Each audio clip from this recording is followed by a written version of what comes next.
दोस्तों CUT PG 2024 का exam आप लोगों ने दिया है और अब आप लोग टिस मुंबई में एडमिशन लेना चाहते हैं तो क्या प्रोसेस रहने वाला है, इसके लिए ये वीडियो है। इसको लास्ट तक देखेंगे तो आप चीज़ों को समझ जाएंगे। नमस्कार दोस्तों, मेरा नाम है अमित शर्मा, आपका क्वांट और रीजनिंग एजुकेटर।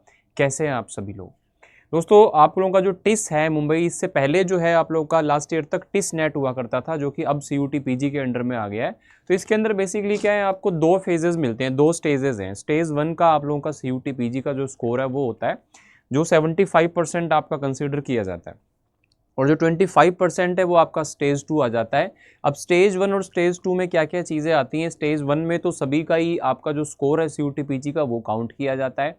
अब इसमें क्या है, आप लोगों को टिस की साइट पे जाके सबसे पहले अपना जो रजिस्ट्रेशन है आप लोगों ने करा ही दिया होगा, नहीं कराया तो आप कर दें फटाफट से। आई थिंक इसकी लास्ट डेट भी है बहुत जल्द।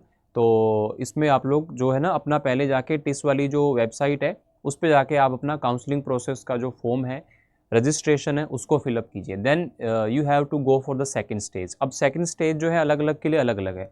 अगर हम HRM, LR या फिर ODCL की बात करें, उसके बाद में जो सेकंड प्रोसेस है थोड़ा चेंज है।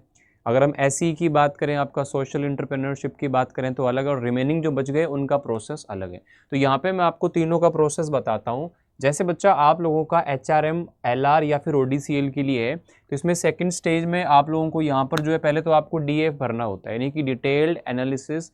आपका जो फॉर्म है, डिटेल एप्लीकेशन फॉर्म आपको भरना होता है। उसमें आपको कंप्लीट डिटेल्स जो हैं, जितने भी उसमें पूछी गई वो सारी चीज़ें आपको भरनी। अब उस फॉर्म के बिहाफ पे आपके पास में कॉल आता है इंटरव्यू।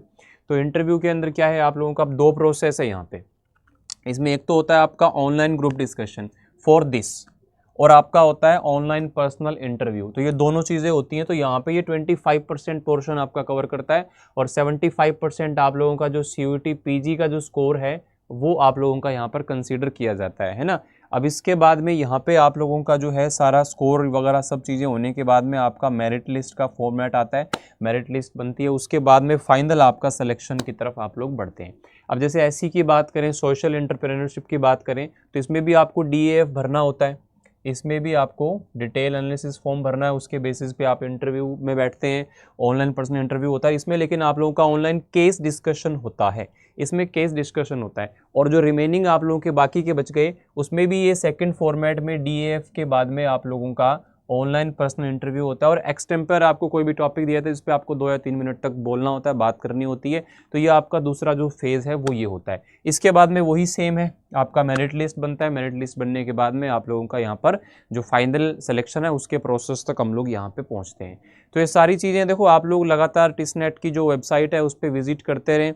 आप लोगों का अगर इस बार कुछ स्कोर कम है, या इस बार किसी वजह से आपका सिलेक्शन नहीं होता है, या आप जो इस वीडियो को देख रहे हैं और आप लोग सीयूटी 2025 के लिए तैयारी करके टिस में या किसी और अच्छे कॉलेज में जाके MBA करना चाहते हो, चाहे वो DAV इंदौर हो, है ना, चाहे वो आप लोगों का कोई और भी कॉलेज हो, टॉप कॉलेज में किसी में भी जाके आप अगर MBA करना चाहते हैं, या फिर सीयूटी पीजी का कोई कोर्स करना चाहते हैं, तो आप सीयूटी पीजी की तैयारी अभी से करना स्टार्ट कर दीजिए। और इसके लिए मैं आपको कुछ प्रीमियम बैचेस बता देता हूं, जो कि हमारे जस्ट अभी स्टार्ट हो रहे हैं। 5 जून से ये बैच आपके स्टार्ट हो रहे हैं। तो इसमें बच्चा सीयूटी पीजी 2025 के लिए एस्पिरेशन बैच है। पिछली बार भी हमने बहुत बच्चों का सिलेक्शन कराया है, कम तैयारी में भी बहुत अच्छा स्कोर उन्होंने सीयूटी पीजी में किया है। तो मैं आपको यहाँ पे ये सजेस्ट करूंगा कि एस्पिरेशन बैच आप लोग ज्वाइन कर सकते हो। और इसके अंदर एक महापैक का ऑप्शन आता है। तो 1 साल तक जितने भी बैचेस हमारे आएंगे, फाउंडेशन के बाद में रिवीजन बैच या आपका प्रैक्टिस बैच आता है, और लास्ट में आपका क्रैश कोर्स रूप में आता है। तो सारी चीज़ें आपके लिए बहुत हेल्पफुल रहने वाली हैं। तो महापैक थोड़ा सा एक्स्ट्रा पे करके आप महापैक लेंगे तो ऑल ओवर द ईयर आपको यहाँ पे क्लासेस लाइव मिलती रहेंगी। और यहाँ पे जब आप इस बैच को परचेज करें या बुक्स को परचेज करें, तो आप लोग यहाँ पे इस डिस्काउंट कोड का यूज़ करके मैक्सिमम डिस्काउंट ले सकते हो। या इसके रिगार्डिंग कोई भी और क्वेरी आपको यहाँ पे पूछना हो कुछ भी, तो आप यहाँ पे मेल करके मुझे चीज़ों को पूछ सकते हैं, amit.sharma@adda247.com। ठीक है, बैच परचेज से रिलेटेड कोई क्वेरी हो, या क्या चीज़ लें क्या नहीं लें नेक्स्ट ईयर के लिए, तो आप इसमें मुझसे बात कर सकते हो, है ना। तो आपको अगर बैच परचेज करना होगा तो आप क्या करेंगे, adda247 सर्च करेंगे गूगल पे, देन ऑल कोर्सेज पे लिखेंगे, फिर UG PG entrance exam, then CUT PG पे आपको क्लिक करना है। CUT PG महापैक वाला ऑप्शन है, इसमें आप लोग महापैक ले सकते हो। CUQP 12 है, 11 है, जिसके लिए भी आपको चाहिए। या फिर आप लोग नॉर्मल CUT PG का बैच ले सकते हो, एस्पिरेशन बैच है। CUQP 11 के लिए, 12 के लिए, है ना, MA in English, MA in Hindi, MA in economics, सारी चीज़ों के लिए आपके पास यहाँ पे बैचेज अवेलेबल हैं। इसके अंदर डिस्काउंट कोड जो यूज़ करना है वो मैंने आपको बता दिया है, उसका आप लोग यहाँ पे इस्तेमाल करोगे तो आप लोगों को इसके अंदर और भी डिस्काउंट मिल जाएगा। या फिर आप मुझे सीधा सीधा यहाँ मेल आईडी पर मेल ड्रॉप कर दीजिएगा, अगर आप इसमें इंटरेस्टेड हो तो मैं आपको इसके लिए गाइड कर दूंगा। चलेगा, मिलते हैं आपसे नेक्स्ट वीडियो में। Thank you.